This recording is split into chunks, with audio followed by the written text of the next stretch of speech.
Şu anda yapmış olduğumuz hasat tritikale. Yeni bir hububat çeşidimiz. Şöyle gösterelim isterseniz. Tritikale şöyle anlatayım. Buğday ve çavdarın melezlenmesiyle oluşan bir yeni çeşidimiz. Genelde biz hayvancılıkta, sütçülükte daha bir öneriyoruz.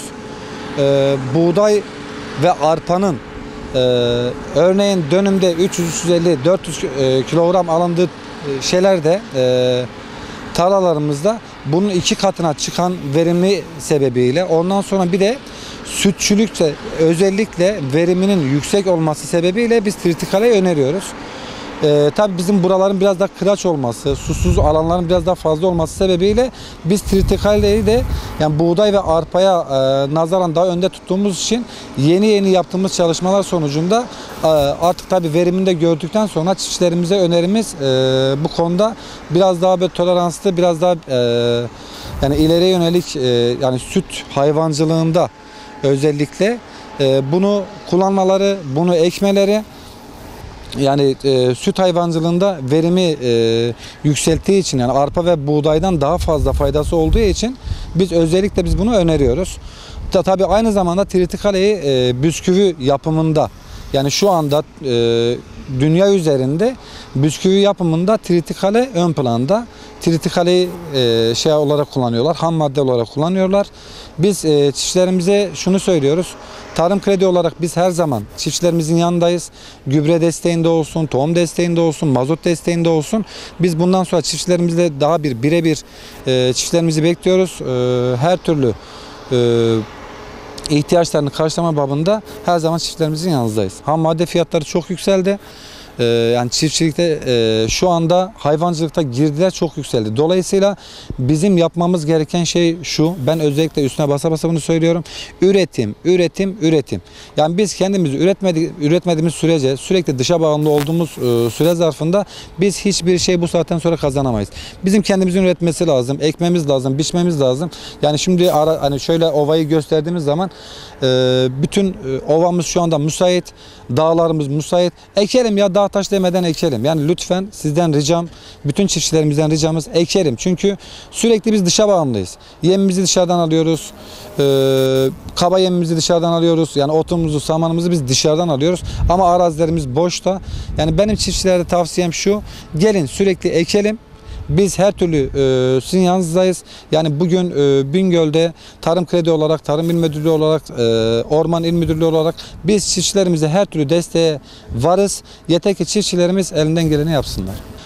Çünkü biz dağ taşı her tarafı biz yonca olarak, korunga olarak, adifiye olarak, işte Macar fiye olarak, ondan sonra buğday, arpa olarak, tritikal olarak biz görmek istiyoruz. Ne yazık ki istediğimiz düzeyde değiliz ama az da olsa bir artışımız mevcut. Tabii bunu daha bir yükseltmemiz gerekiyor. Bugün Ziraat Odası Başkanı, Tarım İl Müdürlüğü, Tarım Kredi Kooperatifi, Ziraat Mühendisler Odası Başkanı ve SÜTAŞ'ın çalışma alanında bulunmaktayız. SÜTAŞ'ın ektiği buğdayları bu çeler tarafından yapılmaktadır. Bu da çiftçilerimiz için büyük bir kazanç sağlanmakta. Bu gördüğünüz alan yıllarca boş bir alandı. Sadece hayvan otlatma yeriydi. Şu anda SÜTAŞ tarafından ekilen büyük bir alan buğday, silajlık buğday ekimi yapılmıştır. Şu anda hasatı yapılmaktadır. Bu ürün buğday biçimi yaptıktan sonra ikinci bir ürün tekrar silajlık mısıra çevrilecektir. Bu da çiftçilerimiz açısından büyük bir kazanç meydana gelecek. Diğer çiftçilerimiz de bu tür şeylere baktığı zaman kendi tarlalarında da aynı ürünü uygulamaya çalışacaklar. Yalnız bizim tek sıkıntımız Bingöl ilimizden kanalların tahrip oluşu nedeniyle sulama sıkıntıları çekmektedir. Bunlar yetkili kişilerden acilen bu sulama için bir çare bulunması lazım. Bu sulama yapıldığı zaman bu tür ürünler tamamen daha da fazla verim elde ederek çiftçilerimize kazanç sağlayacaktır. Tarım İl Müdürlüğü tarafından bu sene yem bitkileri hemen hemen 50 üzerinden yem bitkileri dağıtılar. Çiftçilerimiz buna yönelmiştir. Buğdaylardan doğru dürüst bir kazanç alamadığı için yem bitkilerine yönelmiştir. SÜTAŞ'ın Buraya gelişi Bingöl çiftçilerimizin için büyük bir önem kazanmıştır. Bu da çiftçilerimiz açısından bir gelir kaynağıdır. Biz buradan çalışmalarımızı sahadan bütün çiftçilerimizle diğer birlik arkadaşlarımız da buradan bakıyoruz. Ondan sonra çalışmalar içindeyiz. Bu Bingöl ilimize hayırlı ve uğurlu olsun. SUTAŞ Bingöl ilimize geldiği için çiftçilerimizin yüzü gülmektedir. Bundan sonra daha iyi verim alması için hayırlı ve uğurlu bir kazanç bekliyoruz. Teşekkür ederim size.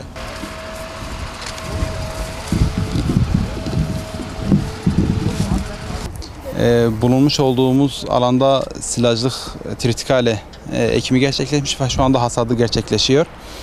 İlimizde ilk defa hububat, kaba yem, hayvanların ihtiyaç duymuş olduğu kaba yemi karşılamak adına silajlık hububat ekimi gerçekleşti.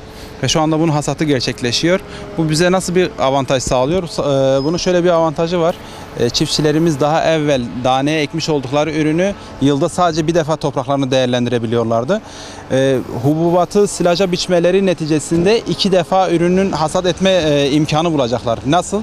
Birincisinde sonbaharın Eylül-Ekim aylarında ekmiş oldukları hububatı Haziran ayında kaldırıp hemen akabinde silajlık mısır ekimi gerçekleştirip birim alandan 2 verim almış olacaklar. Bu da zor zamandan geçen çiftçinin kazanç miktarını artıracak. Öte yandan da hayvancılığın kaba yem ihtiyacını karşılanması adına güzel bir şekilde bir girdi sağlayacaktır. Bulunmuş olduğumuz alanda şu anda tritikale hasadı yapılıyor.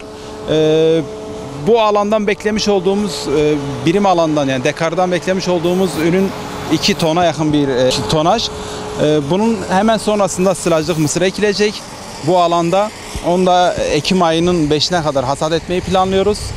İlimizde bunun daha evvel denemelerini gerçekleştirdik. Bu başarıyı sağladık. Malumunuz olduğu üzere elimizde çok büyük bir yatırım gerçekleşiyor. 170 milyon doların üzerinde bir rakamla büyük bir yatırım gerçekleşiyor. Türkiye'nin belki en büyük entegre tesisi gerçekleşiyor. SUTAŞ Doğu Güneydoğu Anadolu Sütçülük Projesi. Bu ilimizi ve diğer çevre illeri süt bölgesine, sütçülük diyarına çevirecek olan bir proje.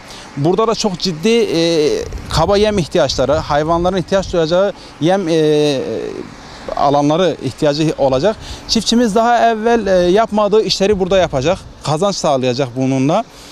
Şöyle ki diğer bölgelerde incelemeler yaptığımız zaman insanların hayvancılıktan çok ciddi kazançlar elde etti ama maalesef bölgemizde satış kapısı olmadığından dolayı, ürün alma garantisi olmadığından dolayı çiftçimiz cesaret edip de üretim yapamıyordu. Tarlaları boş kalıyordu ya da ahırları boş kalıyordu. Ama SUTAŞ gibi bir yatırım gerçekleşmesiyle çiftçilerimiz artık ürün alma garantisiyle, sözleşmeli üretim modelleriyle hem ürünü satma garantisi sağlamış olacak hem de ihtiyaç duyacağı, sahil zamanlarda diğer çiftçilerin, hayvancılıkla uğraşan çiftçilerin ihtiyaç duyacağı kaba yemi temin etme noktaları oluşacak.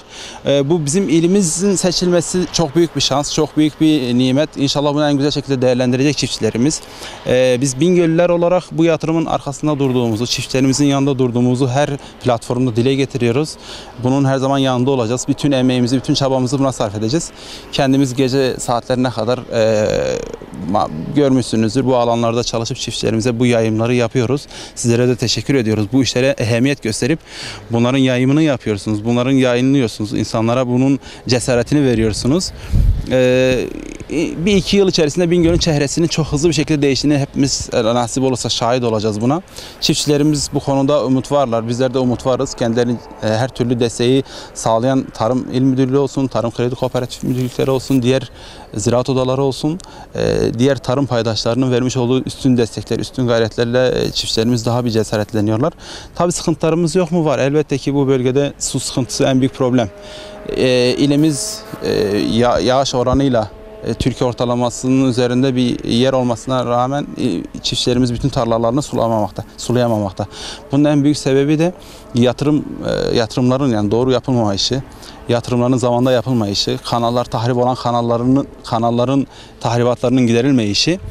Tabii bunların hepsi gerçekleşirse çiftçilerimiz büyük bir cesaretle bu işlere atılacaklar ve daha güzel sonuçlar ortaya çıkacaktır.